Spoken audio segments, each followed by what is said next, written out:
La nostra avventura comincerà a breve, ma prima di andare dai nostri 4 futuri eroi, non si sa bene quale sarà il loro futuro. Andiamo da un'altra parte, totalmente opposta alla loro posizione.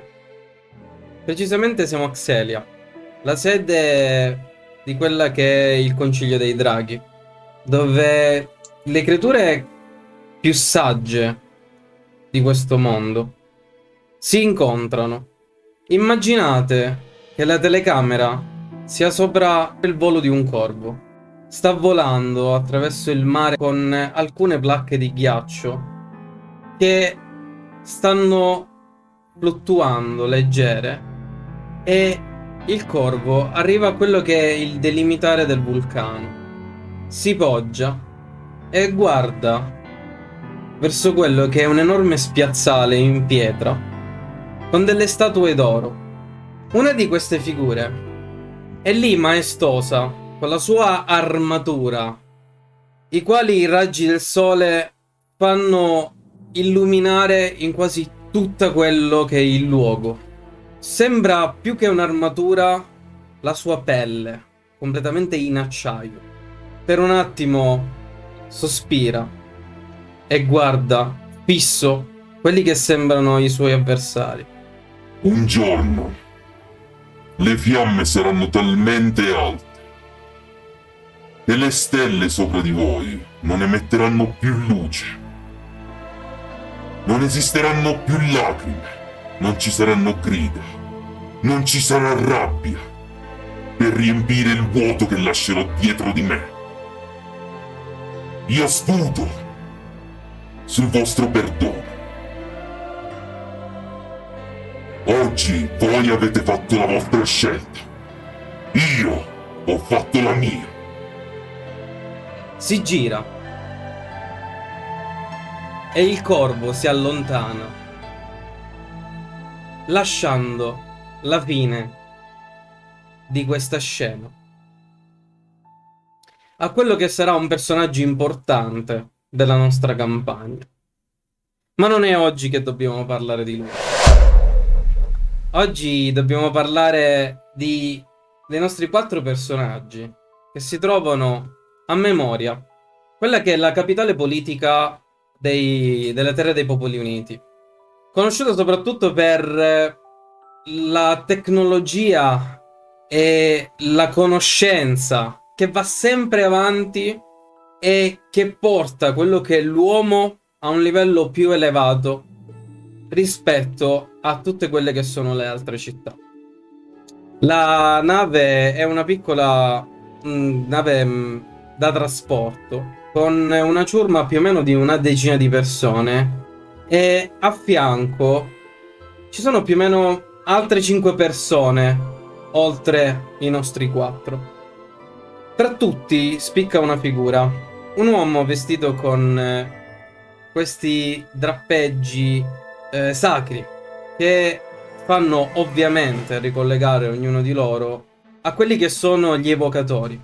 Gli evocatori all'interno del mondo di Spiralis sono delle figure che sono in grado di parlare con gli spiriti e quindi chiedere eventuali consigli o anche ricevere aiuto da parte loro.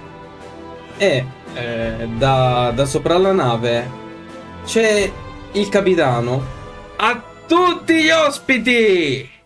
Mamma, puoi andare, mamma, ce la faccio da sola. Seni, sei sicura?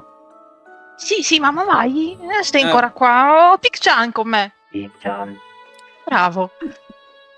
Vedete, è una figura non molto alta, anche se probabilmente i suoi anni sono portati malissimo. Xenie è una 17enne, da poco diplomata, che viaggia con questo zaino in pelle e un maiale di ferro, che sembra più una latta con delle gambe dritte e ha una specie di serie di giunture sul lato che non capite cosa servono, e questo maiale emette un solo suono. Sai, come abbasso la mano, tocco la schiena del maiale e esce una specie di maniglia da valigetta, lo afferro dalla schiena e scuotendolo sentite un ting ting ting, dei suoni di metallo, cose che sbattono, e corro alla velocità di 1,5 km/h verso il ponte della nave.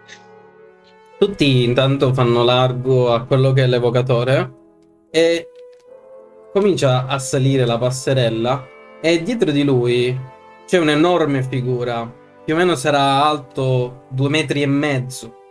Mi scusi, dovrei passare? Sono Xenia lo scriba, mi si faccia da parte. E un'enorme mano intanto si appoggia su quella che è la tua spalla. Senti Ok. la forza proprio passare dalla sua mano alla tua spalla. Dal cappuccio fuoriesce un'enorme criniera e il viso di un leone.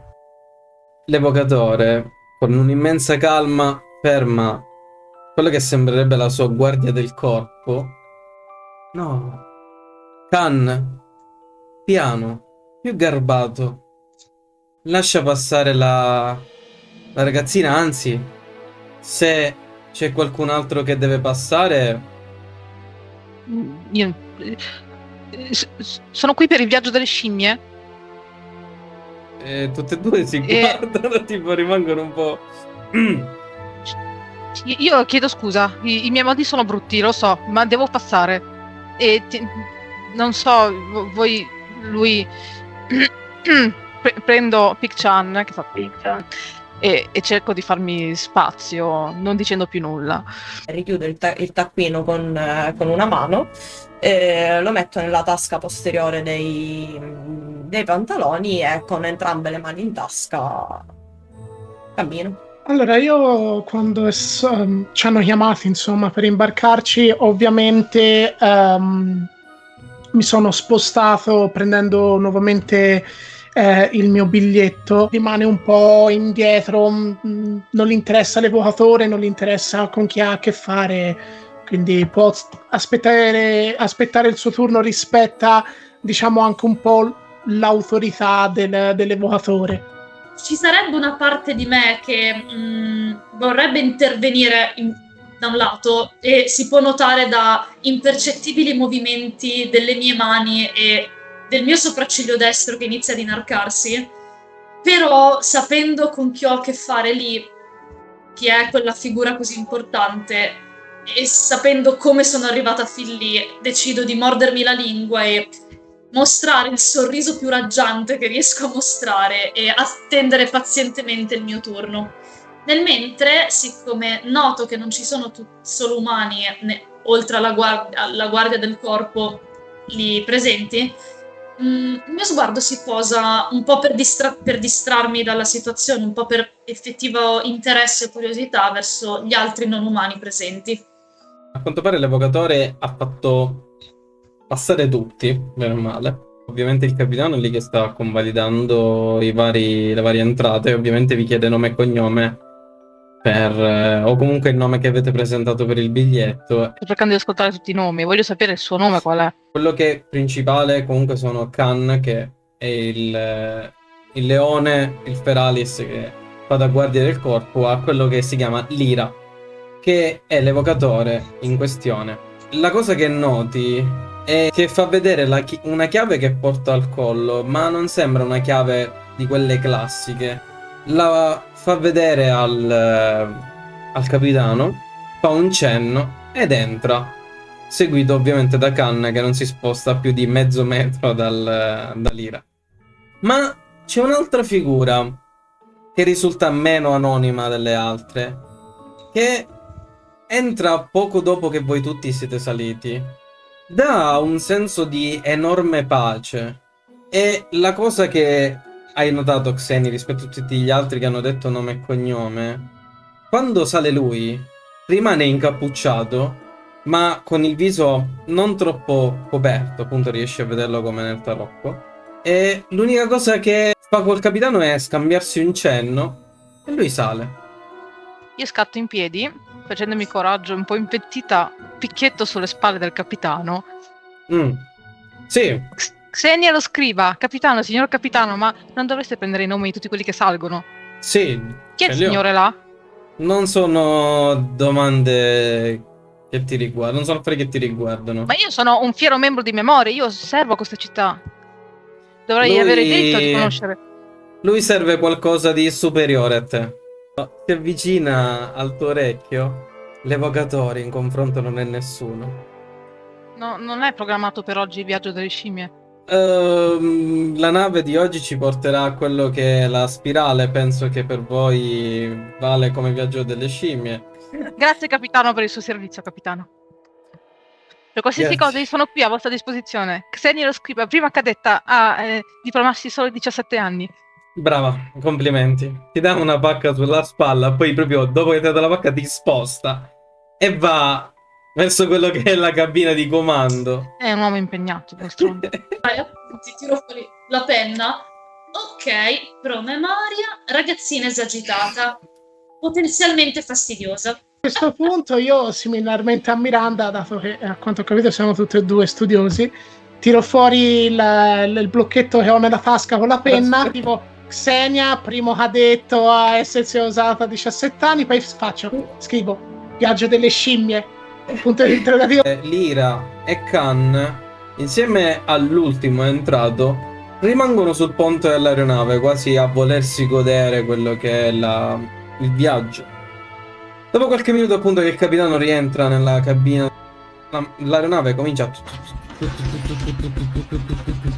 e le due enormi eliche cominciano a far alzare l'aeronave e sentite il rumore del fuoco provenire dall'interno di quello che è l'enorme pallone aerostatico che serve ovviamente all'aeronave per galleggiare sull'aria. L'aeronave comincia ad allontanarsi dal porto. Sotto di voi avete quello che è l'enorme montagna nella quale è costruita Memoria. Diverse torri accompagnate da ascensori fanno da sfondo a questa aeronave che piano piano si allontana da casa. Gli uccelli cominciano ad avvicinarsi a voi, a passare sopra il ponte e poi allontanarsi. E il calore del pallone sopra di voi comincia a farsi sentire. Questo contrasta tutta l'aria fresca che comincia a sbattere sui vostri visi nel momento in cui l'aeronave comincia a prendere quota. E state sorvolando quelle che sono tutte le campagne che si trovano di fronte a Memoria. Perché sì, Memoria non vive solo di tecnologia ovviamente, ma una bella fetta di quella che è l'economia dell'intera zona è data dalle campagne che crescono floride grazie all'accompagnamento della tecnologia che proviene su dalla montagna. E lo spettacolo appunto è di questa sconfinata campagna dove diversi piccoli villaggi rurali sono circondati dai campi dove sta crescendo il grano che servirà probabilmente per sfamare gran parte di tutte quelle che sono le terre dei Popoli Uniti. Io mi godo il panorama, metto il piede sotto la pancia di Pichan e si apre uno scompartimento dalla sua spalla e tiro fuori un rotolo di carte e dico vediamo se lo zio ha fatto un bel lavoro.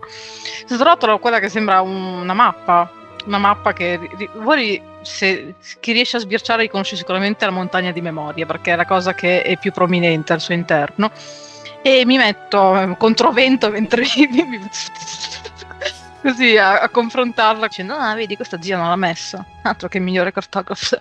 Lyra, l'evocatore, è seduto al centro del ponte dell'aeronave e con Khan come un'enorme statua accanto a lui che non si muove neanche di un centimetro. Lyra ovviamente sta facendo una meditazione molto profonda. Chissà se sta parlando anche con gli spiriti, come si racconta che facciano gli evocatori. Ma l'altro personaggio abbastanza interessante vede la tua scena, Xeni, e si avvicina. Senti questa gentilezza, schiocca le dita e come tre piccoli fuocherelli di un colore che ti ricorda quasi le ombre, l'oscurità, ti gironzolano tra le braccia, dopodiché si fermano sulla cartina e la tengono ferma. Oh, grazie. Devo imparare questo. E non ho mai tutte le volte penso in realtà volevo implementare, guarda, schiaccio Pichan ne esce una specie di asta. Ecco, volevo appenderla qua, però il problema è che poi con l'aerodinamica, quando adesso che siamo in viaggio, succede che lui si alza e vola, questo è un problema. Però le fiamme sembrano molto più comode. Ciao, io sono Xenia, lo scriba. Lui si leva il cappuccio e vedi sta bellissima figura, molto giovanile, e che anche se non ti convince troppo, comunque dici, cazzo, è un bel ragazzo. È molto curato, perfettissimo nei suoi lineamenti. Il viaggio delle scimmie, anche tu? No, non è questo il mio viaggio delle scimmie. Ah, l'hai già fatto? No, ma Che sarei bello curioso essere. di sapere che cos'è. Come non sai cos'è il viaggio delle scimmie? Il viaggio delle scimmie, non so quanti anni tu abbia. Non preoccuparti. A memoria, quando tutti i diplomi che devi dimostrare il tuo valore, sai che dobbiamo essere tutti autosufficienti, quindi ti mandano in viaggio per la prima volta e dove devi dimostrare la tua autodeterminazione, cosa che io sono in grado di fare perché mi sono diplomato un anno prima degli altri. Perché si chiama il viaggio delle scimmie? Una volta nelle prime esplorazioni è successo che una di queste navi si è dispersa e quando hanno mandato i soccorsi hanno notato che sulla nave non c'erano più i loro viaggiatori, i cadetti, c'erano in realtà delle scimmie, ma a quel punto, cercando poi nella vegetazione, quando la nave appunto si era schiantata all'interno di questa giungla, li hanno trovati i cadetti ed erano appesi sugli alberi come delle scimmie. Per questo si chiama il viaggio delle scimmie. Racconto interessante, ma non sono qui per Sì. questo. Ma come hai fatto a fare le fiamme? Non mi hai detto il tuo nome, il suo nome, il vostro nome? Il mio nome è Elios, ma non preoccuparti. Chan. Ho visto come ti ha salutato il capitano, ha una buonissima opinione. Chiunque mi conosce ha un'ottima opinione di me. Ok. Sembra che non ti servano più. Una delle fiammelle tiene il foglietto e te lo piega e te lo ridà. Ne ho portato una sola, che mamma ha detto che non potevo prendere quella che era esposta nel salotto, anche se secondo me sì. E la metto via un po' rotolandola. Mette Elias? una mano all'interno delle sue vesti ed esce un brandello di quello che sembrerebbe della carta di papiro e te la porge. Che cos'è? Quando la prendi sembra un pezzo di una mappa molto molto molto molto antica che sembrerebbe raffigurare memoria in un passato molto antico. E tiro fuori i miei strumenti il compassino, il monocolo, e inizio quasi cioè, con una mano tengo la mappa, con un dito cerco di tirare il compasso, con l'altro tiro fuori il giornale di viaggio che appoggio e tengo fermo col gomito cercando di ricopiarla. Posso, sì? Sì, te lo regalo. Saprai sicuramente usarlo meglio di me. Oh, ma dove l'hai presa? Chi non c'è una firma, non è uno scriba. Chi l'ha fatto? Qualcuno di molto più antico di te. Anzi, di 17 tutti anni. noi, forse. Grazie. Buona giornata. Si allontana da Xeni e passa tra tutti voi piano piano. E sentite un'enorme pace. Io lo seguo con lo sguardo, questa figura che si allontana, e praticamente lo osservo anche per un bel po', il punto dove, quando una volta che scompare dalla mia vista, continuo a osservare verso la direzione in cui è andato via. E mi sfugge un sorrisino. È ancora mattina e ho già fatto incontri interessanti. Lui si gira e ancora non hai visto la fine della giornata. Mi avvicino a lui con estrema calma e comunque sì, continuando un po' a studiarlo, anche appunto il commento che fa. Quando gli sono abbastanza vicino, mi permette una parola, signor Elios? Certo, signor Gavin. Sono sorpreso, ma cerco di non darla a vedere, ma mi sistemo gli occhiali. Allungo un braccio verso di lui, a questo punto, per stringergli la mano, e a quel punto il vento sposta un po' la tunica, che comunque è larga, e potete vedere tutti che praticamente Gavin ha presumibilmente entrambe le braccia coperte da tutte queste scaglie, che sono praticamente come quelle di un pangolino, e ha le mani un po' artigliate. Mi riconferma il fatto di avere delle doti senz'altro interessanti. Io gliela faccio breve, sono uno studioso, provengo dal Livra e sto facendo degli studi riguardo la mia genia riguardo i Feralis, e so che a questa spedizione partecipa un molto più illustre di me, studioso riguardo una materia un po' piccante. È per caso lei, questo illuminato? Quando ti porge la mano si ricopre di questa energia oscura che afferra la mano prima della sua. Non riesci a fare troppo opposizione a lui, ma gira il tuo braccio e guarda le scaglie sopra di esso. Creature interessanti, Feralis. Non smettono mai di stupirmi. Sorrido. Come darle torto. È esattamente così. Ma nascondono dietro queste meraviglie dei misteri che ancora non sono stati portati alla luce del mondo. E forse in qualche modo le sue ricerche potrebbero aiutare anche le mie ricerche. Quindi, in tutta calma, il viaggio è appena iniziato. Se le andrà di scambiare qualche parola, qualche informazione da studioso a studioso, ne sarei più che fiero. Probabilmente ne avremo tempo. Chi lo sa. Se permettete, sarei interessata anch'io a ciò che voi conoscete e anche sulle tue ricerche. Com'è che ti chiami, scusa? E guardo il Feralis che sta in mezzo a noi. Oltre agli occhi normali, ha tipo 2 occhi da insetto qui. E si muovono nella tua direzione, e poi giro il volto verso di te, un po' non confuso, però un po' colto alla sprovvista. Gavin Lockhart, per servirla, signorina. E lei è? Miranda, tanto piacere. E gli porgo la mano. La stringo, ovviamente. Sarò ben lieto di condividere le mie conoscenze con lei. Oh, dammi del tuo. E io condividerò le mie, naturalmente. Quanti figli del caos che abbiamo qua? Molto interessante. C'è chi manipola il potere del caos, c'è chi lo ha addosso e c'è anche chi lo ha acquistato. Beh, io ho bisogno di riflettere un po', ma non mancherò sicuramente nell'incontrarvi un'altra volta. Non vi preoccupate, il viaggio è ancora lungo, ci vorrà più o meno un giorno per arrivare alla spirale, quindi se tutto andrà bene e se l'universo vorrà ancora che ci incontriamo, beh, saremo ancora qui. Decisamente. Si allontana.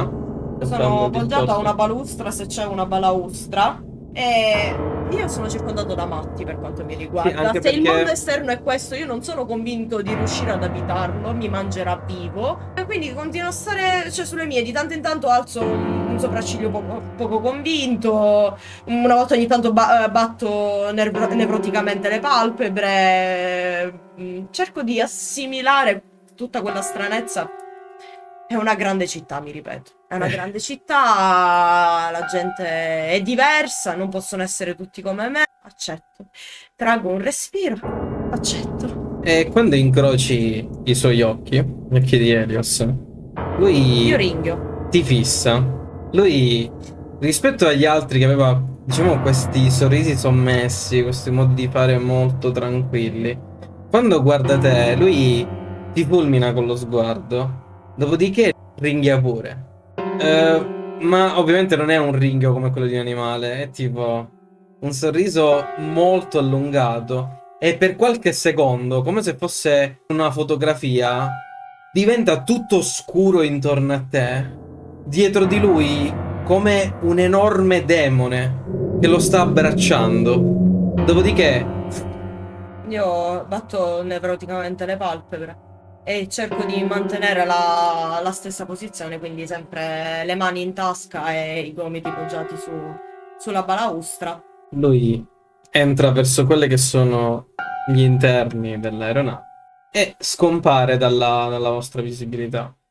Piano piano comincia a passare il tempo. Lyra non si muove totalmente e accanto a lui c'è Khan che tipo che comincia a sentire la fatica del tempo e esce quella che sembra un'enorme alabarda e ci si appoggia accanto, quasi per riposare le sue enormi membra. Io sto girando a piede svelto perché correre è un po' un problema per il mio personaggio attorno alla nave, tipo, perché sono iperattiva, no? Sto tipo, e mentre faccio il giro un po' in questa stessa, quando passo vicino al leone, mi riprendo un attimo e mi sposto cercando di evitarlo. Oh, su via, non essere così nervosa. È solo una persona come altre. E alludo al grosso leone minaccioso che si trova lì a fare la gola del corpo. Parli con me? Sì, parlo proprio con te. Guardo lei e guardo il tipo con le orecchie da pipistrello. Io sono Xenia Scriba. Tu sei? Miranda. E sono una... Perché non sono i cognomi? E sono una semplice apprendista. Miranda che apprendista? Apprendista di cosa? Studio la magia. Una magia un po' particolare, ma mi puoi anche... Secondo le fiamme che tengono i fogli. Come? Sudore che scendere. Amore. Respira, nessuno ti sta rincorrendo, a parte forse il maiale. Piggian arriva, apre l'altra spalla e c'è un bastone con un fazzoletto di stoffa che lei prende e si asciuga tutto il sudore.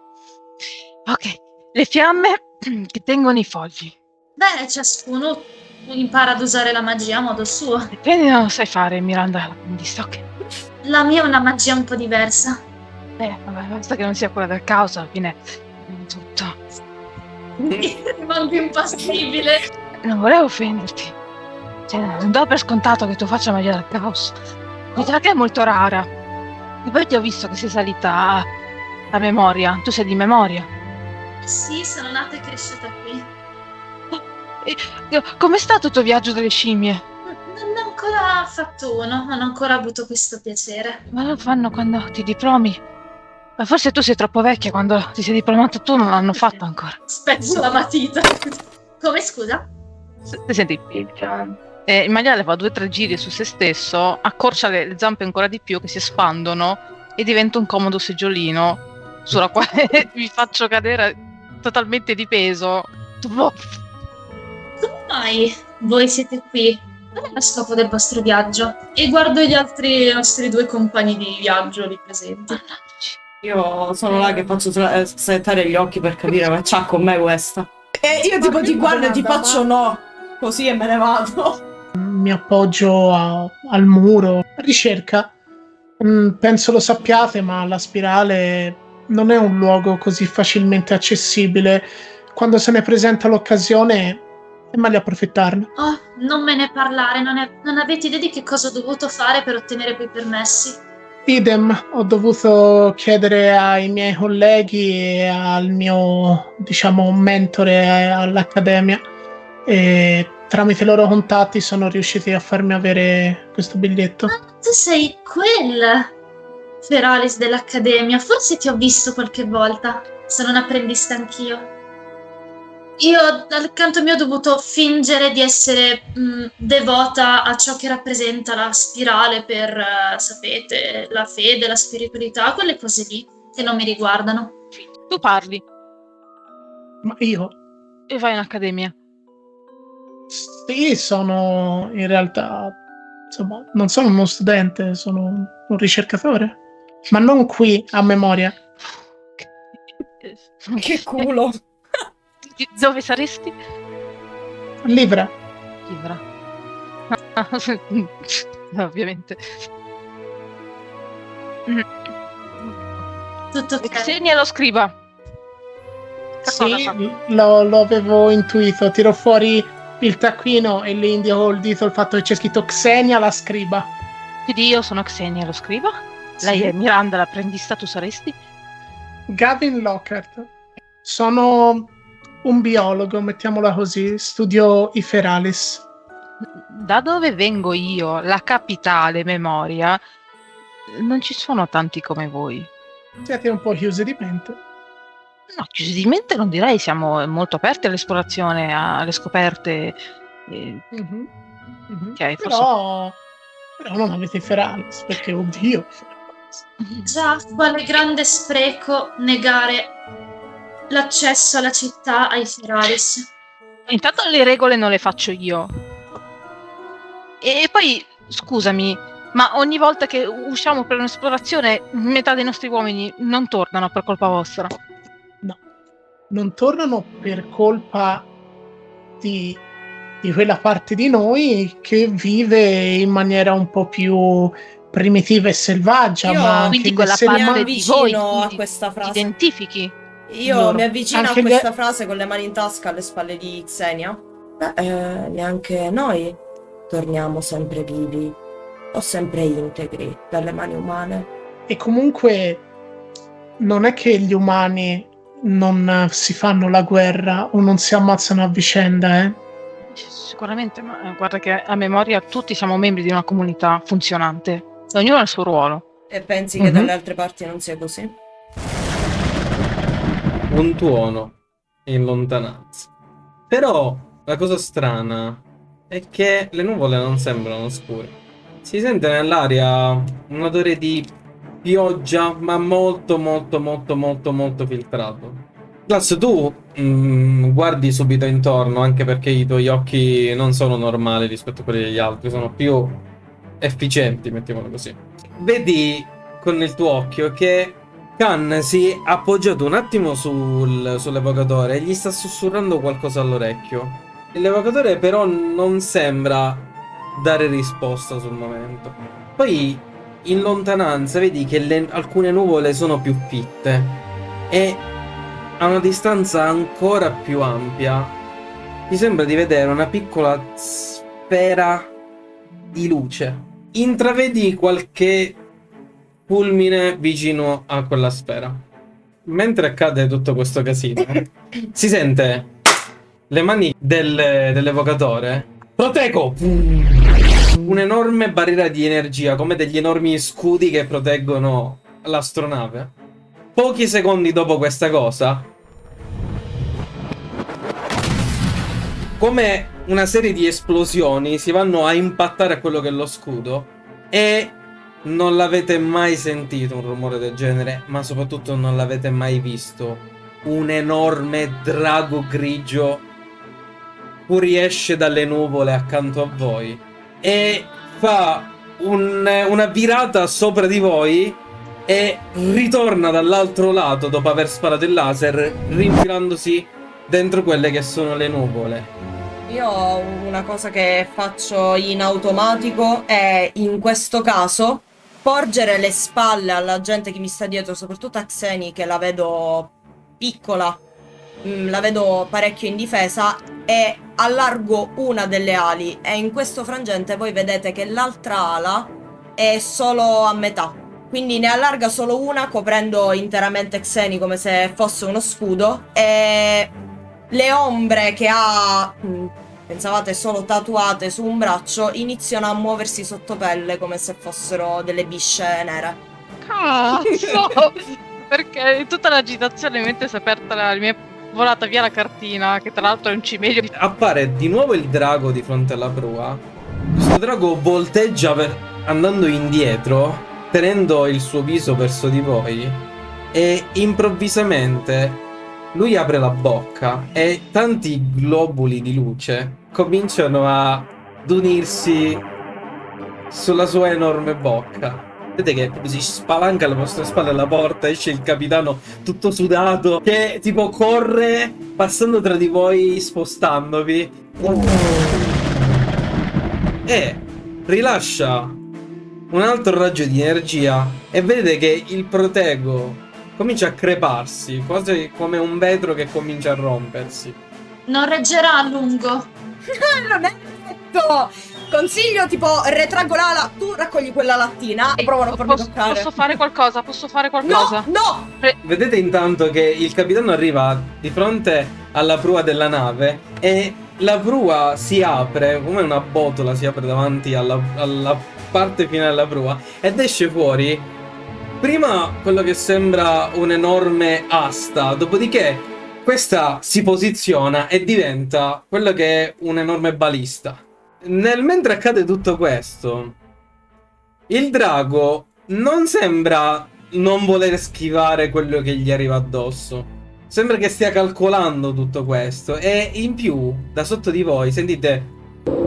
E dai lati della nave salgono su dei soldati con una tuta da aviatore, una maschera da aviatore che gli permette di muoversi nell'aria senza troppi problemi, e sembrano misti. Alcuni sembrano delle lucertole con delle ali, altri sono delle persone che hanno addosso queste tute. E 3 di questi si posizionano di fronte a voi e parte il primo combattimento. Quindi il primo spara un dardo che viene assorbito dall'oscurità di Glass e vedete proprio quasi come un piccolo blob di oscurità che si mangia uno dei dardi. Queste ombre arrivano fino al dorso della mano, si insinuano tra le nocche, e questa, avvolta dalle ombre, assume le forme di un'ascia e mi lancio all'attacco. Cioè, io non ho paura di crepare. Nel frattempo lascia una strisciata a terra con un piede di quanto parte veloce, corre iniettato queste ombre che quasi si allontanano per riuscire a non staccarsi da lui, ma è come se ne fosse avvolto, e scaglia questo fendente nei confronti di una di queste 3 guardie armate dall'alto. Si apre proprio uno squarcio nell'armatura e noti che all'interno dello squarcio ci sono delle scaglie. Potrebbe essere un Veralis, potrebbe essere un umano. Non si capisce molto dalla tuta, sembra che le tute cerchino di renderli quasi unificati, quasi tutti uguali tra di loro. Intanto dall'altro lato vedete Khan che fa roteare la labarda, ne prende uno, lo taglia in 2 e la sua tuta si distrugge e cade giù dall'astronave, e intanto sta facendo una colluzione con altri 2 dall'altro lato. Intanto il drago nella prua si appoggia contro la barriera e cerca di infilare le sue unghie su quelle che sono le crepe all'interno della barriera. Il capitano non sta sparando, probabilmente perché sa di prendere il proteco e quindi possibilmente rovinarlo. E vedete che è lì pronto con la sua balista che sta aspettando il momento giusto per colpire il dragone. Vedete appunto Gavin che si concentra attentamente, proprio mima il drago nel fare questa cosa, e magari i vostri personaggi finora non ci hanno fatto caso, ma alla bocca di Gavin, quando finisce, c'è praticamente un piccolo pezzettino di carne, di pelle, e poi come una specie di linea che va fino al collo, e sostanzialmente vedete che apre la bocca, la pelle si spezza e gli si apre la bocca come i serpenti, quindi gli si disloca tutta la mascella e c'ha una bocca grande così, e proprio come il drago inizia a far crepitare questa energia intorno alla bocca e spara il raggio. Gli arriva addosso, quasi mirando interamente l'elmo, si spezza, sotto c'è una faccia di una lucertola. E sentite che gli artigli del drago cominciano a entrare dentro il proteco e proprio strappa via quasi un frammento che è grande quanto una delle sue zampe, inserisce la mano all'interno e il capitano spara la lancia che si trafigge all'interno della mano del drago.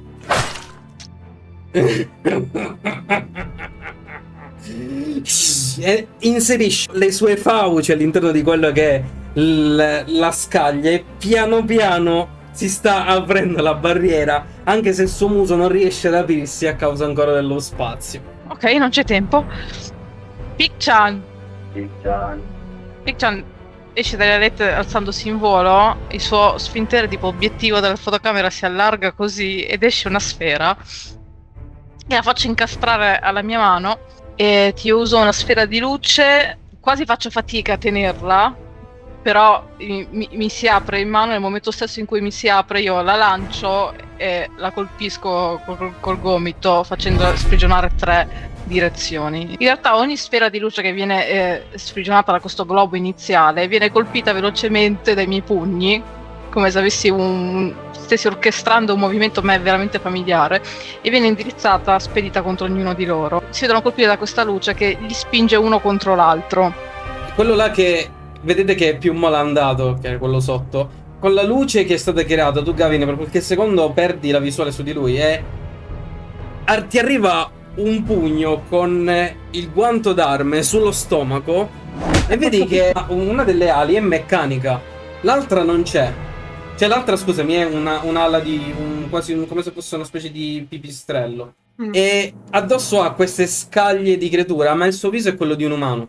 Nel momento in cui noto questa figura che va verso Gavin per colpirlo, quello che faccio è quello di deviare traiettoria, quindi di allontanarmi da quello che stavo colpendo, schivare qualsiasi cosa avesse fatto Xeni, perché io non l'ho capita in quel momento, e quindi nel momento in cui colpisce Gavin quello che faccio è afferrarlo per la testa con una sola mano, dall'occhio che gli escono queste ombre che si vanno ad unificare con il braccio, e poi con un ringhio quello di gettarlo a terra e dargli l'ultimo fendente con l'ascia.